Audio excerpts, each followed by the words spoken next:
Grand Lille TV, l'info locale en continu. Bienvenue à tous sur Grand Lille TV. Bientôt la fin de l'année. Ce week-end, c'est donc le dernier week-end de 2016 et c'est l'occasion pour nous de jeter un coup d'œil dans le rétroviseur.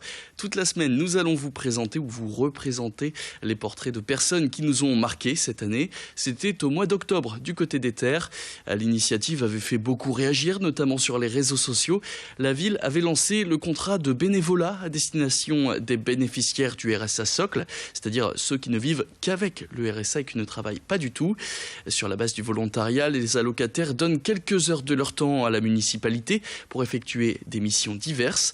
Un dispositif destiné aux personnes en rupture avec la vie professionnelle. Un reportage signé Idil Gunaï. Comment favoriser le retour à l'emploi ? À Éter, la municipalité lance le contrat de bénévolat. Il s'adresse aux allocataires du RSA, le revenu de solidarité active. Un contrat de 7 heures par semaine pendant 3 mois, renouvelable jusqu'à 1 an. Le danger pour nous était de ne pas finalement concurrencer les emplois de la fonction publique territoriale, les contrats type CAE, CUI, avec ces contrats de bénévolat. Donc nous avons décidé de construire un contrat qui est précaire pour la collectivité. Ça veut dire que les gens qui s'engagent avec nous peuvent d'une minute sur l'autre stopper leur contrat. Donc nous avons proposé une palette aujourd'hui de 30 postes qui sont dans l'administratif, dans l'associatif, dans les services techniques, dans les services culturels, dans les services scolaires de la ville.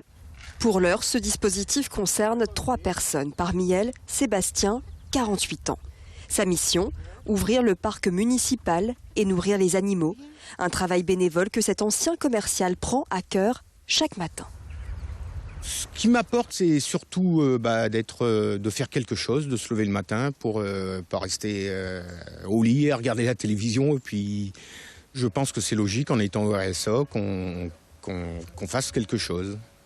Autre bénévole, Anthony, 26 ans, chargé de l'entretien extérieur d'une école et de ce parc municipal. Avec ses nouvelles responsabilités, il dit avoir retrouvé confiance en lui. Ça me donne un but le matin pour me lever. Quand je me lève, je sais que je vais servir à quelque chose. Je ne vais pas tourner en rond à longueur de journée.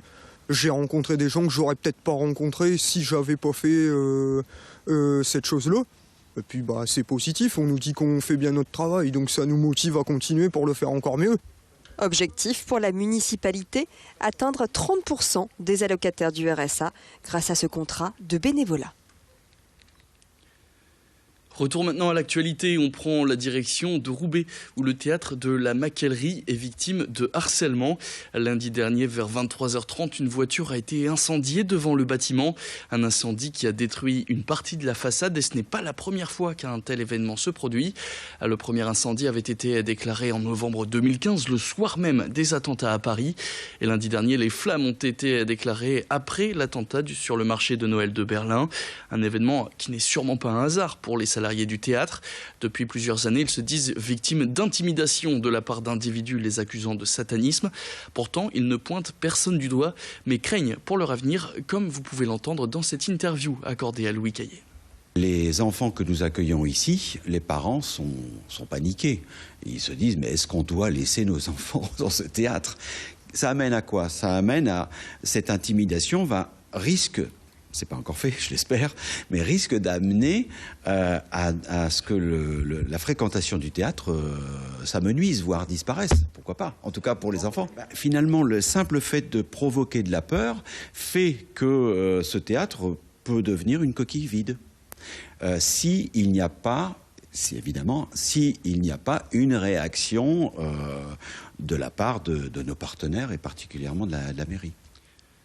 De plus en plus de cyclistes dans la métropole, c'est en tout cas le souhait de la MEL qui vise les 10% d'utilisateurs en 2020 contre 2% en 2010.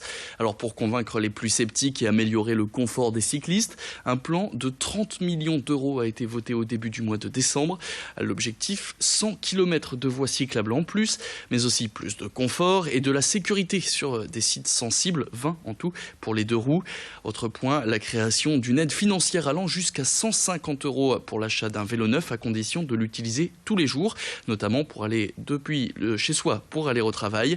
Alors le vélo mieux que la voiture pour des courts déplacements, pourquoi pas si on écoute Anne Voiturier, la vice-présidente de la MEL en charge des déplacements urbains.